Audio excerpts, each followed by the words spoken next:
Olá, aqui estamos para trabalhar a nossa penúltima aula com muita luta, porque não está sendo fácil a gente conseguir chegar ao final. Muitas coisas, muitas atividades, e a gente fica... Mas eu tenho um compromisso, não com vocês somente, mas com Deus, né? E um compromisso com a pastora Mônica, com o TUITQ, com a minha região, com o meu superintendente e com vocês também, né? Que são aqueles que estão recebendo esse alimento. Então vamos terminar, vamos fechar esse trabalho. Eu vou dar essa aula, ainda tem mais uma, e a gente vai finalizar aí essa questão de liderança, né? Como nós aprendemos. Olha, eu vou dizer a vocês, foi uma experiência linda. Eu aprendi muito com Paulo, ensinando a Timóteo, sabe? Ensinando os discipulados dele. Eu aprendi muito e eu espero que vocês também estejam aprendendo. Senhor, esteja entre nós e dê essa aula para nós agora. Que eu diminua e que tu cresça, em nome de Jesus.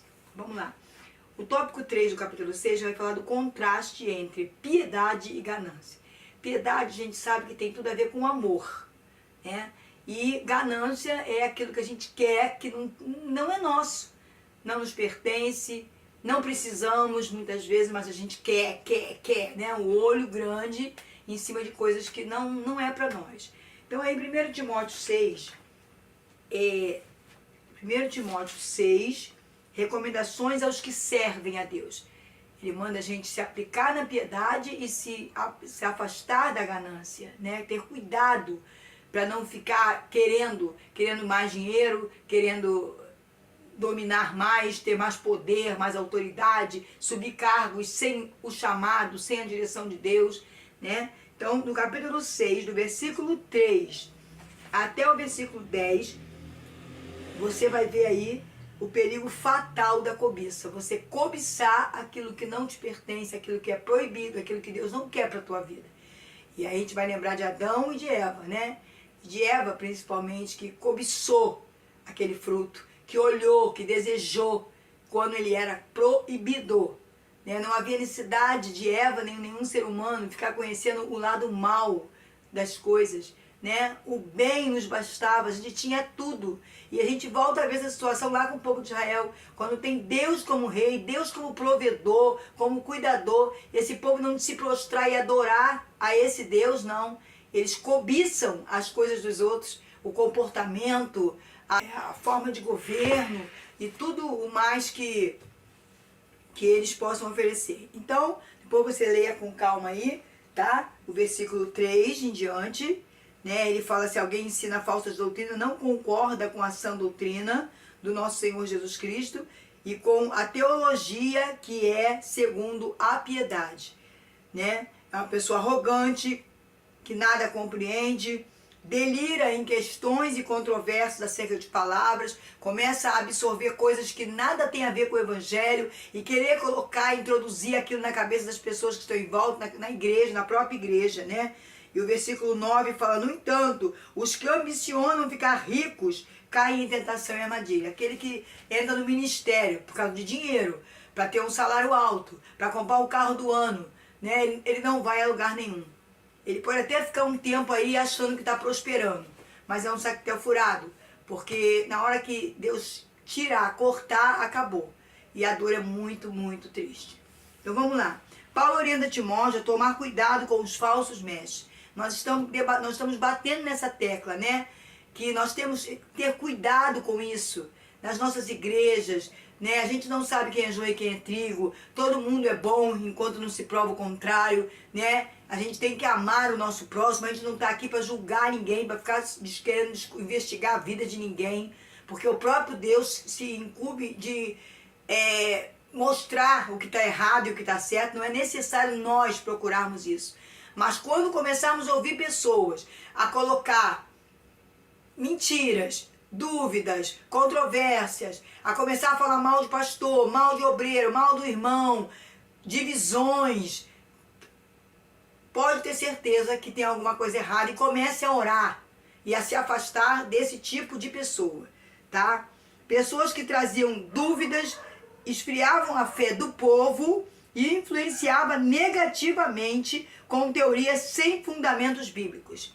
Ainda que a pessoa vá falar uma coisa, que alguém, se o líder falou algo errado, ou se ensinou algo errado, e aquela pessoa teve conhecimento, né, buscou um conhecimento, sabe que aquilo está errado, ela não tem que influenciar outras. Ela tem que orar, pedir direção de Deus, sabedoria. E se Deus permitir e quiser, ela vai ter o contato com o pastor para falar, com o líder para falar, né, sem envergonhá-lo, sem querer aparecer, mas com sabedoria, para que haja harmonia, alinhamento, porque Deus trabalha com alinhamento, com unidade, né? Então, o fundamento bíblico, ele vem para unir ao corpo, para dar uma somente em Cristo Jesus para o corpo, e não para dividir esse corpo. Então, cuidado com essas pessoas que querem andar na contramão, né? Porque foi isso que Satanás fez quando ele era um anjo de luz, né? Ele quis ser mais que Deus, ele quis dizer que Deus estava errado, que ele ia fazer melhor, e aí que aconteceu toda a história, né? Que a gente sabe muito bem. Se não estar na palavra, não temos que acreditar. Trazer debates inúteis, confundindo a igreja ao invés de fazer o id. A igreja tem que se preocupar em amar o próximo e fazer o id. Levar a palavra de Deus aonde ela tiver que ir. Ao invés de ficar discutindo coisinhas que não vão levar a lugar nenhum. O que você entende, que você acha que está errado, você vai botar os pés, os joelhos no chão, né? Vai botar os joelhos no chão e vai clamar ao Pai que te esclareça, que te mostre. Se Ele quiser te usar em benefício de um conserto, Ele vai te usar. Mas se Ele também não quiser que seja você, porque Ele conhece seu caráter, mas se Ele quiser que o próprio pastor tenha os olhos abertos, que Ele vai tratar diretamente com o servo dele, com aquele que Ele colocou. E se você é esse servo, a sua liderança acima de você, sempre será assim. Deus trabalha na hierarquia, Deus trabalha no respeito, né? E a gente tem que viver isso no nosso dia a dia. Paulo ordena a Timóteo a tomar algumas medidas. Ele diz para Timóteo, contra os falsos mestres a respeito deles. E aí está no versículo do 3 ao 5, por isso que eu não li tudo junto. Do 3 ao 5, se alguém ensina falsas doutrinas e não concorda com a sã doutrina de nosso Senhor Jesus Cristo e com a teologia que é segundo a piedade, é arrogante e nada compreende. Porque se eu não concordo com a Bíblia, eu vou concordar com quem? Se a Bíblia é inerrante, se Deus é todo-poderoso, é eterno, é soberano, é altíssimo, não há outro além dele, não há conhecimento fora dele, né? Jesus é a sabedoria. Provérbios 8 mostra isso pra gente com clareza. Jesus, ele não tem sabedoria, ele é a sabedoria. E ele nos ensina, nos dá essa sabedoria pra gente poder viver e aprender cada vez mais sobre ele, né? É arrogante, nada compreende, todavia delira em questões e controvérsias acerca de palavras. Delira. Para você ver a palavra que a Escritura usa. Dessa atitude brotam as invejas, brigas, difamações, suspeitas malignas. Começa a apontar dedo de forma errada, julgar o próximo, condenar pessoas, condenar o pastor que às vezes não está fazendo aquilo que ele está achando que está. Né? Já vimos o caso, quando houver o erro, o que tem que ser feito. Brigas, invejas, porque Deus nos dá instrução, deixou na Escritura tudo que nós precisamos. Batalhas constantes entre aqueles que têm a mente corrompida e que são privados da verdade, os quais imaginam que a piedade é fonte de lucro. Achar que o reino de Deus, que pregar a palavra, que ensinar a palavra é fonte de lucro, como nós vemos no mundo que vivemos hoje. A pessoa vai pregar, quanto você cobra? Pelo amor de Deus, se você é uma pessoa que vive da obra, que cada centavo que você recebe, você sabe que é Deus que te dá, querido, você vai pregar em algum lugar que te chamou, o máximo que você pode dizer é assim, olha, eu não estou sem condições de pagar minha passagem. Você tem como me ajudar com a passagem? E a pessoa vai mandar um Uber, vai fazer alguma coisa. Agora, se chega lá, Deus entender que você precisa, Deus vai tocar no coração do líder, do pastor, e ele vai te abençoar com uma oferta. Porque é isso que ele coloca no coração daqueles que estão chamando, né? Mas o que é chamado, não tem que botar um valor. Ah, é 200, é 300 mil, é 2 mil, é 3 mil, para pregar não sei aonde. Em nome de Jesus. A palavra diz, é muito clara, o que você recebe de graça, dê de graça. Então vamos lá. De fato, a piedade acompanhada de alegria espiritual é grande fonte de lucro. Lucro espiritual, lucro de riquezas que passam acima de dinheiro. O dinheiro vai ser o suprimento das suas necessidades, mas isso tudo já vai acontecer naturalmente quando você se dedica a viver verdadeiramente e fazer a palavra de Deus se cumprir na vida das pessoas. porque ingressamos neste... É até o 5, né? Nós vemos aí até o 5. Das batalhas constantes, que essas pessoas que acham que esse processo da piedade, do amor, da palavra, da pregação, do ensinar o reino de Deus, do ganhar almas, isso é fonte de lucro, né? Quanto aos... Paulo fala para Timóteo, quanto aos cristãos que são pobres, qual é o ensinamento? Está aqui, de fato, a piedade acompanhada, porque ingressamos neste mundo sem nada, e vamos partir dele sem nada. Por isso devemos estar satisfeitos, se tivermos com que nos alimentar e nos vestir de graça. Se você tem prosperidade, de graça. Se você tem pouco, de graça. Se você tem muito, de graça. Reparta, divida. Porque é isso que Deus quer da gente. No entanto, os que ambicionam ficar ricos vão cair em tentação, vão cair em armadilha e em muitas vontades loucas e nocivas que atolam muitas pessoas na ruína e na completa desgraça. Você vai começar a desejar coisas erradas. Você vai ter isso e vai querer mais e mais e mais e vai cair num buraco. E vai cair num buraco. Vai se afundar na lama. Porque é isso que, esses atrativos, é isso que vai levar o homem. Quando não é dinheiro, é poder, é domínio. Pessoas que não têm nada, de repente recebem um cargo, daqui a pouco está querendo mandar em todo mundo, quer ser até maior do que o pastor da igreja, quer ser maior que Deus. E é isso, nós já vimos acontecer, essa rebelião nós já vimos. Não vamos permitir que ela volte a acontecer. Não em nosso meio, não aonde nós fomos plantados, onde Deus nos levantou para se levantar contra essas coisas. Quanto ao homem de Deus, nós vemos aí do 11 ao 16, tá? Porém, tu, homem de Deus, foge dessas ciladas e segue a justiça, a piedade, a fé, o amor, a constância e a mansidão. Combate a boa batalha da fé. Toma posse da vida eterna, para a qual foste convocado. Nós estamos aqui para sermos preparados para viver uma eternidade. Nós vamos viver sobre o reino de Jesus toda a vida da gente. Então, nós estamos sendo preparados. Estamos tendo experiências para viver, para superar, para vencer, em nome de Jesus, entendendo que a nossa capacidade é nenhuma, mas Deus nos capacita, Ele ultrapassa aquele que nós chamamos de limite que nós temos, Ele nos leva além desses limites, que é o milagre, é o sobrenatural, entendeu?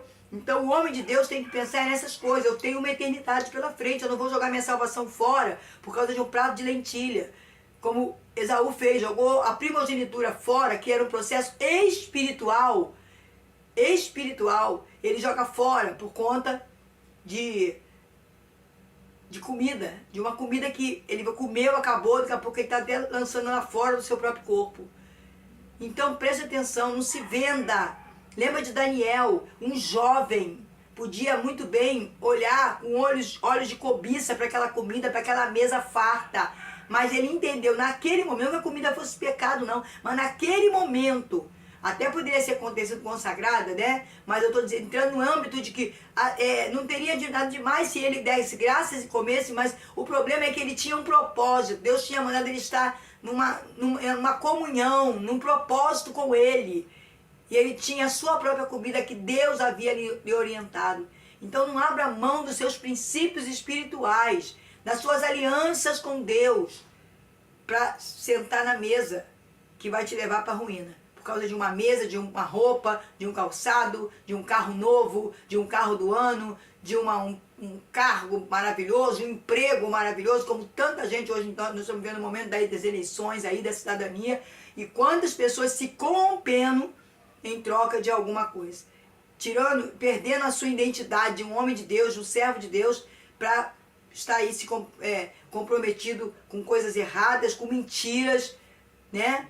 Com mentiras, sentando na mesa dos escarnecedores e perdendo automaticamente a sua salvação. Então nós temos que priorizar nossa salvação, prestar bem atenção que tudo que fazemos aqui vai ter um fruto. E esse fruto precisa ser bom. Eu preciso herdar a vida eterna. Jesus já conquistou ela para mim. E eu não quero jogar fora. E quanto aos cristãos que são ricos, do 17 ao 19 diz o seguinte: ordena aos que são ricos no presente mundo que não sejam orgulhosos, nem depositem esperança na incerteza das riquezas, mas em Deus, que nos concede generosamente tudo o que precisamos para viver satisfeito. A riqueza vem de Deus. É Deus quem dá. Você trabalha, Deus te recompensa, Deus te dá mais do que nós merecemos. Então, não pega essa riqueza e faça seu Deus. Não fica achando que porque você é rico, você é melhor do que os outros, né? Você tem uma boa casa, tem um bom carro, você tem uma vida maravilhosa. Glorifica a Deus, dê graça a todos os momentos. E reparta, aprenda a dar para o outro. Porque Paulo mesmo disse, melhor é dar do que receber, né? Orienta-os a praticarem o bem. Paulo dizendo para Timóteo, orienta os ricos a praticar o bem. E que sejam ricos em boas obras, sensíveis, solidários e generosos. Aprenda a dar, a contribuir. Dessa maneira, acumularão um valioso tesouro para si mesmo, um firme fundamento para a era que há de vir, e assim alcançarão. Paulo só vivia pensando no amanhã, mas não é o amanhã aqui na terra, não, o amanhã nos céus. Ele só vivia pensando na vida eterna, que ele não queria perder por conta de nenhum bem, de nenhum tesouro que essa terra pudesse proporcionar, porque tudo aqui é corruptível, tudo aqui vai acabar, tá? Blasfêmias. O que tem a ver? Vamos ver o que é blasfêmias. As blasfêmias com denúncia à sã doutrina. Suspeitos de malignidade, mente pervertida, pessoas ali, as blasfêmias que o povo cometiam, né? Os absurdos que o povo cometia em relação a Deus e a sua palavra, ao evangelho de Cristo que havia sido pregado originalmente, né? As pessoas se deixavam embrenhar, se deixavam levar e acabavam deixando a sua mente ficar pervertida, achando que aquilo ali, eu posso fazer isso. Não, isso aqui eu posso, tem nada a ver, né? Essa frase aí não tem nada a ver, entendeu? Mas que está aí indo contra, desagradando ao próprio Deus. Então, nisso tudo nós temos a adoração a ídolos, que mais o povo fazia adorar ídolos. Hoje nós não adoramos imagens, mas muitas vezes adoramos pessoas. Fazemos tudo na igreja para agradar ao homem. Nós temos que agradar ao Senhor, fazer tudo o que queremos ou que não queremos com alegria, porque nós estamos fazendo para o Senhor. Então é para Ele a nossa adoração, né? Corrupção moral, né? Achar que tudo é lícito, tudo é maravilhoso, tudo pode, né, na igreja. Posso vestir qualquer roupa, posso fazer qualquer coisa, né? Posso sentar de qualquer jeito. Nós não estamos preocupados com roupa, com cabelo, com detalhes da vida de ninguém, mas há coisas que a própria palavra vai nos confrontar. Saber o que é lícito. Paulo diz, todas as coisas são lícitas, mas nem todas me convêm. Nem todas é para eu viver, é para eu fazer, para eu introduzir dentro da casa do Senhor e nem fora dela. Porque não adianta também eu ser uma pessoa dentro da igreja e ser outra do lado de fora.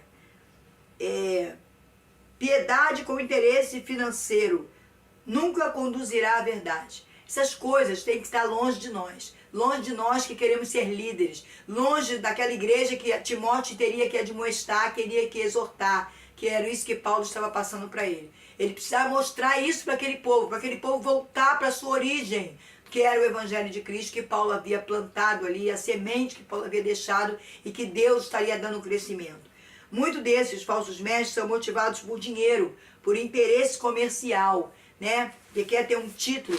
Quantos aí estão na mídia, né? Porque querem aparecer, porque querem ser respeitados, como se o respeito fosse adquirido dessa forma. A autoridade que eu quero na minha vida é de ser uma serva de Deus, é de as pessoas olharem para mim e reconhecer que não sou eu que vivo, mas Cristo vive em mim. Se eu tenho dinheiro ou não tenho, isso aí pouco importa. O que importa é que eu tenha comunhão com aquele que me chamou. Temos que aprender com a palavra, que devemos tomar muito cuidado com o que se refere ao dinheiro e às nossas prioridades. Eu não posso botar nada que não seja servir a Deus como prioridade. Eu não posso botar nada que não for agradar a Deus como prioridade. Eu não tenho que deixar de ganhar almas, eu não tenho que fazer nada do meu jeito para agradar a homens, para agradar a povo, para agradar a pessoas. Vocês lembram de Arão? Arão, pressionado pelo povo, vai fazer um bezerro de ouro. Em qual momento ele pensou se estava agradando a Deus, se Deus não queria nenhum objeto de adoração? Ele não pensa nisso, ele pela pressão do povo. Saul, pela pressão do povo, vai fazer sacrifício, quando a ordem era para ele esperar Samuel, perde o reino, é tirado da descendência dele por conta dessa desobediência. Então vamos prestar atenção mais na palavra e ver que houve exemplos para nós podermos hoje agir certo, né? Os falsos mestres aspiravam fama e riquezas, como os Caifás e os Anás nos tempos de Jesus. Por que eles haviam feito, né? Vinham com essa história de que Constantino se converteu, que todo mundo achou que Constantino era um cristão. Na verdade, Constantino, ele era um romano, que ele só queria era ficar ali, ó, alinhado com os líderes religiosos para escravizar o povo. Dava luxo para os Caifás e para os Anás, permitiam que eles comessem e bebessem das riquezas do templo para poder ele escravizar o povo, cobrar impostos absurdos do povo. Isso é que acontecia, né? Mas, na verdade, que esses homens não abriram mão quando os romanos chegaram para eles para oferecer a mordomia e a corrupção, eles não abriram mão. Eles abriram mão do seu lugar de homens santos, de homens separados, de homens que tinham que cuidar da igreja, do povo de Deus. Eles abriram mão da aliança com Deus, da própria palavra, da Torá, de tudo. E começaram a mentir, né? A botar o povo para cumprir a lei que eles mesmos não conseguiam cumprir, eles tinham convicção disso. Não receberam Jesus sabendo que ele era o Messias, que ele era o Filho de Deus, porque ele não veio com a pompa que os Pilatos, os Herodes tinham, né? Era um homem, ele veio como um homem humilde, nasceu numa manjedoura, uma família pobre, então eles não quiseram fechar os olhos enganosamente, ainda enganaram e levaram o povo todo ao pecado por conta de fama, de dinheiro, que eles queriam continuar, né, mandando, eles queriam continuar na soberba, queriam continuar na arrogância, no luxo, não perder as riquezas que tinham, o conforto que tinham, né, como muitos fazem hoje, né? Muitos querem continuar sendo pastores, muitos querem continuar sendo isso ou aquilo porque o salário é bom, porque tem um carro bom, porque a vida dele mudou, né? A vida mudou, dê glórias a Deus, porque Deus tem te abençoado. Agora, tudo que você tem não é seu, pertence ao Senhor, é para voltar para Ele, para dar glória e honra ao nome dEle. Devemos ser piedosos e ficar felizes com o retorno das boas obras, com as bênçãos de Deus sobre nós. O que fazemos, sabe, não é dinheiro que a gente vai ganhar em troca do que fazemos, das boas obras, que vai deixar a gente feliz. Não é a gente mudar de cargo, sair de um cargo para o outro, de ter títulos, que vai fazer a gente ficar feliz. Mas o que vai ficar feliz é saber que Deus está se agradando da gente, é a gente ter, sem merecermos, pela graça, pelo nosso Senhor Jesus, a presença gloriosa de um Deus rico e poderoso dentro de nós, ter o Espírito Santo para nos ensinar, para nos conduzir até Jesus todos os dias, né? O perdão dos pecados, que todos os dias nós pecamos, e o perdão está aí liberado para nós quando confessamos, quando chegamos diante dele. Ele é fiel e justo para nos perdoar. Então essas coisas que precisam nos alegrar, e não de jeito nenhum porque a gente tem que ficar alegre com outras coisas, né? Com dinheiro ou com... eu orei pela cura de um irmão, o irmão foi lá, me deu um carro, me deu uma casa. Se deu porque Deus mandou, amém, receba e glorifica a Deus. Mas você não pode deixar isso tomar conta de você. E a partir do momento agora, tudo que você fizer, você vai querer um retorno, né? Aí no versículo 6, fala, né, que nós já lemos, a piedade acompanhada de alegria espiritual é grande fonte de lucro, né? Com alegria espiritual, de sabermos que estamos agradando ao Senhor. Então, 1 Timóteo 1,16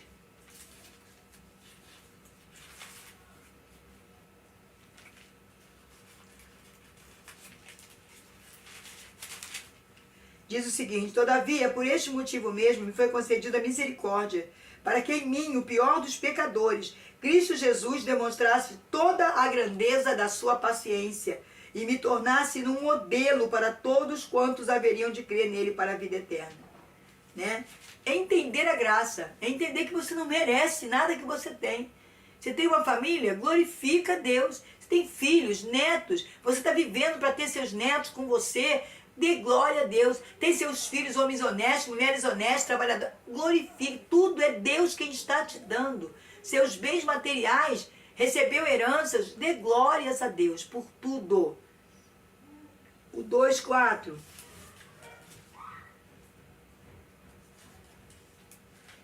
1 Timóteo 2:4. O qual deseja que todas as pessoas sejam salvas e cheguem ao pleno conhecimento da verdade. Porque Jesus quer isso, que todo mundo seja salvo. Só que ele sabe que nem todos serão. Mas o desejo de Deus é que todos sejam salvos. Quando Judas estava na mesa da ceia, Jesus podia dizer para ele, você é o traidor. Você não vai para a eternidade comigo. Mas ele não disse. Ele disse, meu amigo. E explicou o que significava a nova e eterna aliança. E Judas teve a oportunidade de ser salvo ali. Mas ele não quis. Lucas também 16:1-14, você vai ver aí uma palavra, não vou ler, mas você vai ver uma palavra que vai nos dar essa dimensão do que Deus está falando aí, sobre a gente tomar cuidado, né, com os banquetes, com as coisas que vai nos tirar. É a palavra do administrador infiel. Né? Aquele que administrava o que não era dele e esbanjava. Então a gente tem que ter cuidado com isso. Tudo que você tem não é seu. Você é um mordomo, você administra as coisas do Senhor, na sua casa, no seu trabalho, na sua vida, em todas as áreas da sua vida e principalmente na casa do Senhor. Você está administrando algo que não é seu. A igreja não é sua, nunca será sua, nada ali é seu, mas o Senhor te botou ali por amor, para você administrar para Ele. Então administre como Ele te ensina, como Ele te direciona. Seja um líder por excelência para Deus. O versículo 4 aí do capítulo 6 fala sobre orgulhoso, que era o caráter dos falsos mestres escondidos atrás das aparências. Aquela aparência de bonzinho, de fazer as coisas para os outros, mas eles faziam as coisas para os outros para que as pessoas aplaudissem, igual hoje em dia. Pessoas fazem boas obras na igreja, dão cestas básicas, ajudam um e outro, igual muitos políticos, falsos políticos, né? Que fazem, na época das eleições, aparecem, fazem obra, fazem isso, fazem aquilo, para que o povo vote neles. Da mesma forma dentro das igrejas. As pessoas querendo comprar outras pessoas, os falsos mestres são assim, né? Dão cestas básicas, ajuda todo mundo para chamar a atenção, para ser aplaudido pelo pastor, para ser elogiado. Dão seus dízimos para aparecer e não por obediência e amor à palavra de Deus, ao que Deus deixou determinado. Mente doentia. A mente desses falsos mestres era uma mente doente. É uma mente doente, porque não era só no tempo de Paulo, não. É para nós, nos dias de hoje também. Né? É uma mente doente. Acreditam nas suas próprias mentiras. Eles acham que eles estão fazendo aquilo ali e estão certo. Que aquilo ali é a maneira certa de agir. Mas Deus está aqui hoje. O Espírito de Deus está aqui. Mostrando para mim que sou a pastora titular. Mostrando para você que é um pastor titular. Você que é um obreiro ainda. Você que é um líder de grupo. Né? Que não faça nada para receber elogios. Não faça nada para aparecer. Mas faça tudo para a glória de Deus. E muito menos para receber qualquer comissão pelo que você está fazendo. Oferta é uma coisa. Comissão é outra. Fascinados por questões polêmicas, criam contendas e contrariam o evangelho. Cuidado com as polêmicas dentro da igreja. Tá? Coisas que não tem nada a ver com o ID, com fazer a obra, com o reino de Deus. Brigar por coisas inúteis. Não deixa isso entrar e nem receba isso das pessoas que estão em sua volta, sejam elas quem forem. Tá? Você pode gostar muito de uma pessoa, mas se você sentir um comportamento errado, comece a orar por esta pessoa. O líder e os males do amor ao dinheiro. Versículo 6 nos fala de contentamento, que é essa palavra quer dizer satisfação. Eu estou satisfeito com aquilo que eu estou adquirindo, eu estou satisfeito com aquilo que eu estou fazendo. E muita gente está insatisfeita com a maneira de Deus agir, acham que Deus é injusto. Muitas pessoas conseguem fazer essa blasfêmia, falar essa blasfêmia, dizer que Deus é injusto, porque eu não estou contente. Por que Deus deu mais para um e menos para fulano tem, eu não tenho? Entendeu? Isso é uma insatisfação e eu tenho que tirar isso da minha vida. Quando não estamos satisfeitos, nós ficamos preocupados. E esses falsos mestres queriam ser ricos. Então, enquanto não tinha movimentação de riqueza, de poder para eles, eles continuavam perturbando, adentrando nas igrejas e introduzindo mentiras, introduzindo coisas que não são do agrado de Deus. Assim também nas nossas igrejas hoje. Vamos tomar muito cuidado, tá? Aquela pessoa que vive sentando perto de você para falar mal do seu pastor, para falar mal das decisões que seu pastor está tomando, cuidado com isso. Ainda que você tenha observado alguma coisa que não está de acordo, você vai orar. O próprio Deus vai fazer o que tem que ser feito. E se Ele tiver que te usar, Ele te usa. Se Ele não tiver, Ele não vai te usar. Mas não fica escutando pessoas, não. Transformar a vocação espiritual, que é um chamado, em negociação. Né? Fazer dos cargos dentro da igreja, principalmente o cargo de pastor titular, como um comércio, um emprego. Nós não somos empregados da igreja. Nós somos servos a serviço do Rei Maior, daquele que permitiu que a igreja fosse instituída na terra, permitiu que nós tivéssemos um espaço para servir a Deus. Só para receber título e dinheiro, não havia amor pela verdade de Deus. Ele estava nem aí, ó, estava obedecendo a Deus, estavam agradando a Deus, se a vontade de Deus estava sendo cumprida. O importante para eles era eles terem o título, posição, serem aplaudidos nas suas boas obras, e era isso que interessava para eles. E isso acontece nos dias de hoje, por isso o Senhor está trazendo a nós essa palavra hoje. Por isso que Paulo, o Espírito de Deus conduziu Paulo a escrever, porque nós precisaríamos ouvir, porque isso acontece nos dias de hoje. Dinheiro não pode se tornar objeto de desejo. Eu não posso ficar desejando ter mais dinheiro, mais dinheiro. Afasta o homem da fé genuína. O dinheiro ele tem que vir de Deus para a minha vida, do meu trabalho, abençoado por Deus, para que eu receba, a minha necessidade seja suprida e ponto final. Timóteo tinha que combater esse espírito e estimular uma vida de satisfação com as bênçãos de Deus. O que Timóteo tinha que passar para aquele povo é que eles ficassem satisfeitos com a bênção de Deus, satisfeitos com aquilo que Deus estaria fazendo nas nossas vidas. Diferença entre líderes ambiciosos e líderes relacionais. Líderes que só queriam poder e não relacionamento com as pessoas, e os líderes que queriam realmente se relacionar com as pessoas, amar as pessoas, cuidar das pessoas.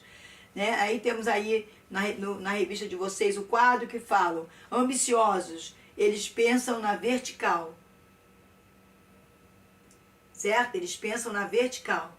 Eles só pensam neles, eles subirem, eles crescerem, né? Eles chegarem lá em cima. O líder relacional, o líder que cuida de pessoas, ele pensa na horizontal. Pensa nos outros. Antes de tomar decisões, ele vai orar a Deus e pedir pelos outros. Concentram-se no cargo. Os líderes ambiciosos só pensam no cargo dele. Só pensam em manter esse cargo. Né? É ambição. E os líderes relacionais, eles pensam nas pessoas, no relacionamento para com as pessoas. Se eu vou prejudicar, se eu vou ajudar, o que eu posso fazer de melhor. Eu quero sim ser um pastor, porque eu quero cuidar de vidas. Deus me chamou para que eu fosse cuidar das pessoas, ajudar pessoas, entendeu? Os líderes ambiciosos valorizam a competição, ficam competindo entre si.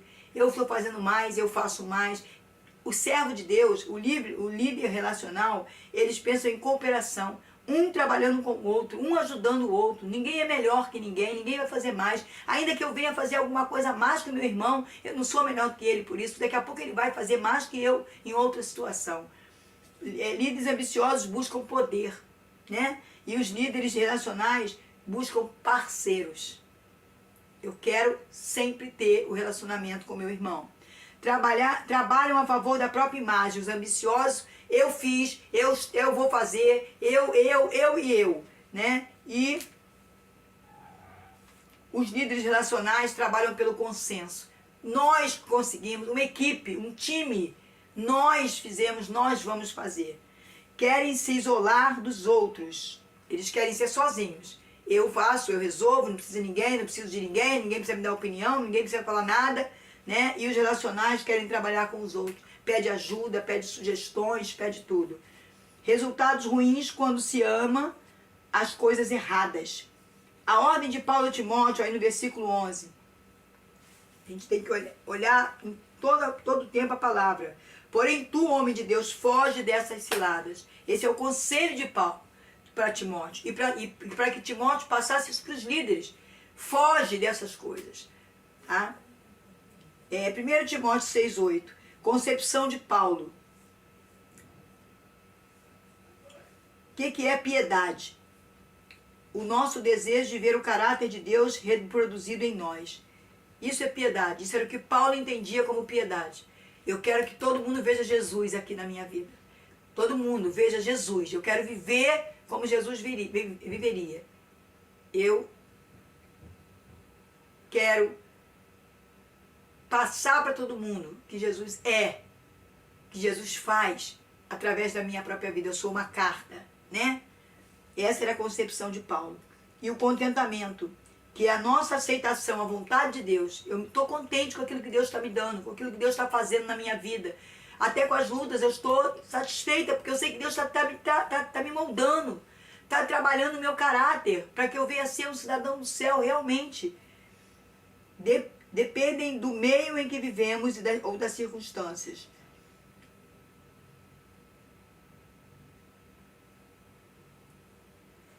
Então, se o meu contentamento e se a minha piedade for depender do meio, das circunstâncias, das coisas que estão acontecendo, eu vou ser uma pessoa que não vou ter equilíbrio. Que uma hora eu estou lá em cima, uma hora eu estou aqui embaixo. Mas se eu estiver desejando realmente ter o caráter de Deus em mim, estar satisfeita com aquilo que Deus tem colocado nas minhas mãos, na minha vida, sem ficar olhando, cobiçando as coisas dos outros, verdadeiramente eu vou estar agradando a Deus. 4 decisões sobre os eventos e as posses da nossa vida. Primeiro, devemos nos concentrar naquilo que Deus já permitiu que tenhamos. Ser indiferentes ao que não temos. Deus me deu isso, me deu essa casa, me deu essa vida, essa situação. Então, louve a Deus por isso. Aquilo que tiver que ser acrescentado, o Senhor vai dar. O que Ele prometeu, Ele vai cumprir. Ele não falha. Ele não é homem para mentir. Então, Ele vai fazer. Mas eu preciso estar satisfeito. E me concentrando em fazer cada vez melhor. Se Ele me botou para ser o líder de mulheres, eu quero fazer aquilo com excelência. Eu não tenho que ficar olhando para a irmã, que hoje foi consagrada pastora. Se Deus me chamou para ser pastor de uma igreja pequena, eu vou estar feliz e fazendo o meu máximo. E não olhando para aquele irmão que tem uma igreja grande, que tem que arrecada um dinheirão, que compra carro do ano. Não importa, entendeu? Então eu tenho que me concentrar naquilo que Deus já me permitiu ter. E vou ser indiferente ao que eu não tenho. Não tenho, glória a Deus. Eu não tenho um carro, glória a Deus, porque eu não tenho um carro. Deus não me deixa faltar nada. Quando eu preciso ir para algum lugar, o Senhor me dá condições de pegar um Uber. Dá condições de ter uma pessoa sempre à minha disposição para me levar em algum lugar. Então eu estou reclamando de quê? Não cobiçar o que os outros possam ter. E dar graças a Deus por cada dádiva de Deus. É isso que Deus quer de mim, de você, líder cristão. É isso que Deus quer da liderança dele. Estarmos felizes com o que temos. Desejarmos coisas que estejam alinhadas à vontade dele. E não coisas porque os outros têm. E não cobiçar o que os outros possuem. Restaurando a casa de Deus. Esse é o tema. Exortação de Jesus a esses falsos mestres. Está em Marcos 11. Nós vamos dar uma olhadinha aqui.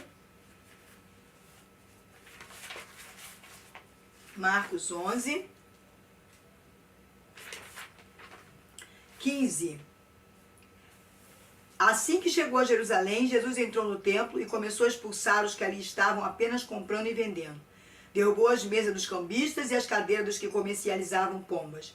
Também não permitia que ninguém transportasse mercadorias pelo templo. E os admoestava exclamando, não está escrito, a minha casa será chamada casa de oração para todos os povos. Vós, contudo, a tendes transformado em covil de ladrões. Jesus observou. Jesus, no versículo 11, diz que ele, capítulo 11, versículo 11 de Marcos, ele diz, observou tudo à sua volta. Ele observou o que estava acontecendo na igreja. Ele continua observando o que está acontecendo na sua e na minha igreja.